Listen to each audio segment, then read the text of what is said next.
बीच एक बड़ी खबर है। केरल में गृह मंत्री अमित शाह ने बड़ा बयान दिया सबरीमाला के खजाने को लेकर के। उनका ये बयान जिसमें उन्होंने कहा कि जो खजाना नहीं बचा पाए वो आस्था क्या बचाएंगे।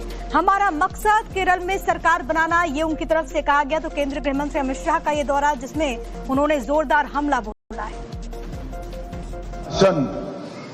सबरीमाला के खजाने की रक्षा न कर पाए वो हमारी आस्था को बचा सकता है क्या? सबरीमाला के अंदर आपने देवस्थान का जो खजाना चोरी हुआ है वो सिर्फ केरल के लोगों की आस्था का सवाल नहीं है।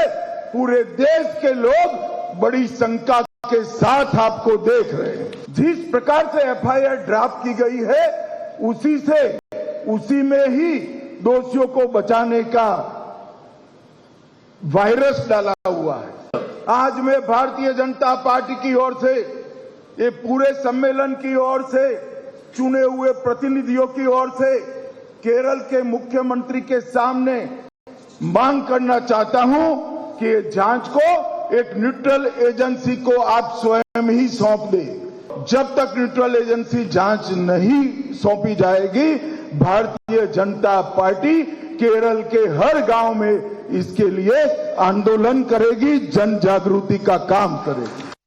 इसलिए इस हॉल में बैठे हुए सभी लोगों से मेरी विनती है कि केरल भर के बूथ तक फैले हुए सभी कार्यकर्ताओं के लिए एक बार जोर से ताली बजाकर उनका स्वागत करिए।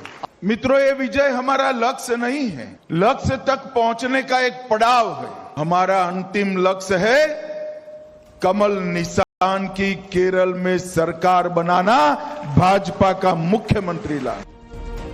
बीच एक बड़ी खबर है। केरल में गृह मंत्री अमित शाह ने बड़ा बयान दिया सबरीमाला के खजाने को लेकर के। उनका ये बयान जिसमें उन्होंने कहा कि जो खजाना नहीं बचा पाए वो आस्था क्या बचाएंगे। हमारा मकसद केरल में सरकार बनाना, ये उनकी तरफ से कहा गया। तो केंद्रीय गृह मंत्री अमित शाह का ये दौरा जिसमें उन्होंने जोरदार हमला बोला है। सबरीमाला के खजाने की रक्षा न कर पाए वो हमारी आस्था को बचा सकता है क्या? सबरीमाला के अंदर आपने देवस्थान का जो खजाना चोरी हुआ है वो सिर्फ केरल के लोगों की आस्था का सवाल नहीं है। पूरे देश के लोग बड़ी शंका के साथ आपको देख रहे हैं। जिस प्रकार से एफआईआर ड्राफ्ट की गई है उसी में ही दोषियों को बचाने का वायरस डाला हुआ है। आज मैं भारतीय जनता पार्टी की ओर से, ये पूरे सम्मेलन की ओर से, चुने हुए प्रतिनिधियों की ओर से केरल के मुख्यमंत्री के सामने मांग करना चाहता हूं कि ये जांच को एक न्यूट्रल एजेंसी को आप स्वयं ही सौंप दें। जब तक न्यूट्रल एजेंसी जांच नहीं सौंपी जाएगी, भारतीय जनता पार्टी केरल के हर गांव में इसके लिए आंदोलन करेगी, जन जागृति का काम करेगी। इसलिए इस हॉल में बैठे हुए सभी लोगों से मेरी विनती है कि केरल भर के बूथ तक फैले हुए सभी कार्यकर्ताओं के लिए एक बार जोर से ताली बजाकर उनका स्वागत करिए। मित्रों, ये विजय हमारा लक्ष्य नहीं है, लक्ष्य तक पहुंचने का एक पड़ाव है।